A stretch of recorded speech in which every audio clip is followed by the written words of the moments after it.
Okay, so for the physical resource section of my topic portfolio, I went about thinking about how I could alleviate student difficulties around the visualization of the dihedral angle. So within roof geometry, it's all about roof structures, and as I've mentioned previously, the valley between two roofs is what we know as the line of intersection between the two structures. So what I have done is I have 3D printed a sample roof structure, right? So it's got two gable ends, pitched, I think it's 45 or 50 degrees high, just for the context of this question.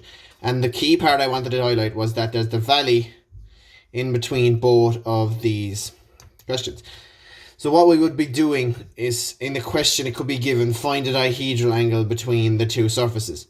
And although most students might find that question very straightforward, some students might have a difficulty in just visualizing what they're supposed to come out with at the end. So I felt that a 3D representation of what's being asked would definitely alleviate any difficulties of visualization in terms of the question. So let's just say now I've got my dihedral angle. So of course we all know that the method would be, we could project off our auxiliary, so that by when we're looking, we got to look at the surface as an edge view. So we would see the surface here as an edge through length. And then we would have to project off our second auxiliary to see it as a point view. So we would see the surface as a point, and we would see the true angle between the two sides would be here, okay? Now, or we could see it as a point view this way. That may be better, and you could see the angle produced in here. Now, another model I've made, just to further emphasize what we're looking for, is this. So I've 3D printed a representation of what the dihedral angle actually is. So we know it's an angle, right? But it's between two surfaces. So I've got my surface A and surface B at inclined angles. And what I can see then is that there's an angle produced between those two surfaces when we look at this surface, this line here, as a point view.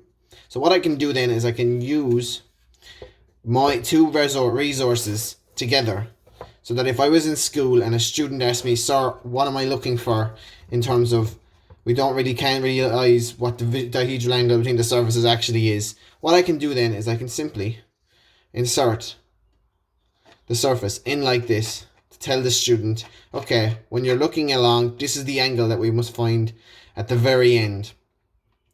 This is what we're looking for when they ask us what the dihedral question is. So I feel that when we're looking at these questions, that 3D models could definitely 100% alleviate student difficulties, as it allows the student to simply just look directly and interact with what the question is asking, because 2D representations might confuse students.